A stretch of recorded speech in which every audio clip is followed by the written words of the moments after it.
Rome was dying. For over a decade, Hannibal had ravaged its countryside, broken its armies, and shattered its pride. But in 207 BCE, something worse loomed on the horizon.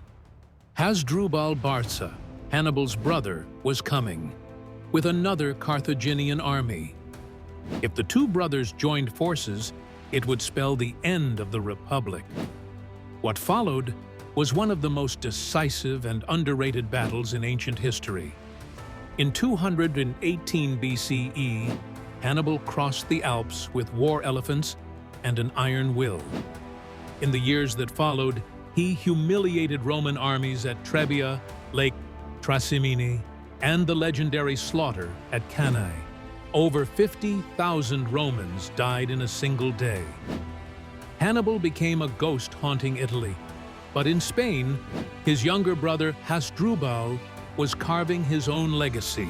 Tactical, pragmatic, and ruthless, he managed Carthage's Spanish territories for years. By 208 BCE, he decided to bring his army into Italy, to join Hannibal for the final blow. Hasdrubal marching across Gaul and the Alps, similar path to Hannibal. Hasdrubal repeated the impossible, crossing the Alps with thousands of men and war elephants.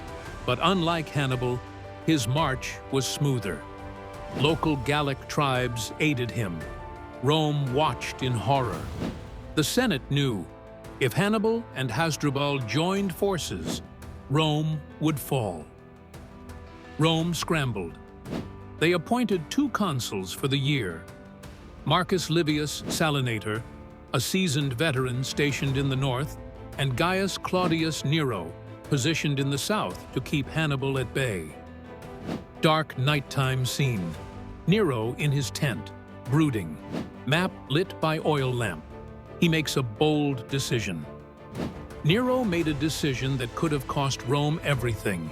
He took 7,000 elite soldiers, his best men, and marched north over 100 kilometers in just 6 days, leaving Hannibal unopposed. Why? To launch a surprise attack on Hasdrubal. This wasn't just bold, it was reckless. If Hannibal attacked Nero's weakened camp in the south, it was over. But Nero was gambling everything on speed and secrecy. If he reached Livius in time, they could crush Hasdrubal before the brothers ever met. Dawn over the Metaurus River, both armies facing each other, mist rising, tension thick. Hasdrubal camped near the Metaurus River in northern Italy. He believed he was only facing Livius. He had no idea Nero had arrived. The Romans played it perfectly. No extra campfires, no heralds, no noise. Roman formations, legionaries gripping pila, horns blare. The attack begins. The Romans attacked. Livius hit from the front. Hasdrubal resisted with Iberian infantry and Numidian cavalry. But then, Nero's legions smashed into Hasdrubal's flank.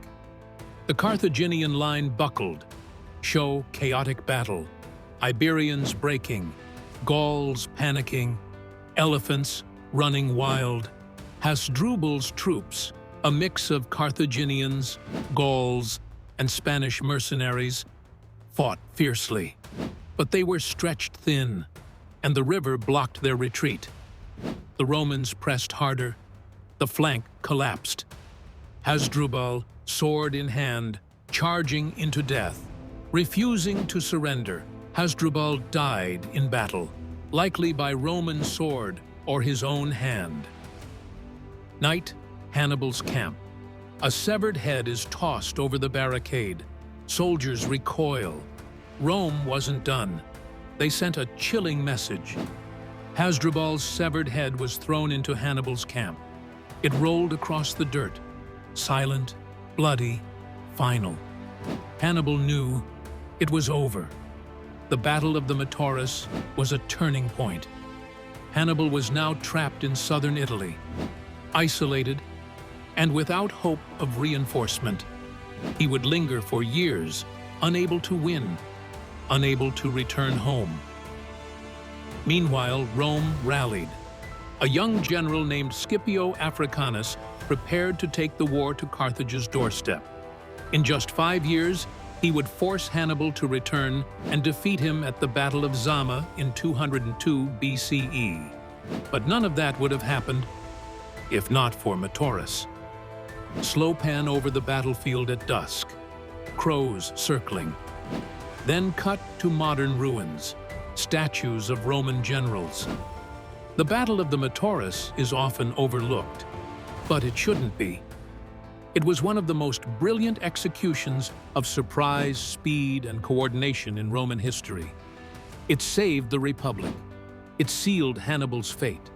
And it reminds us, sometimes, boldness decides the fate of nations. Like, subscribe, and join us for more turning points that shaped the ancient world. History remembers victors, but it's shaped by gambles.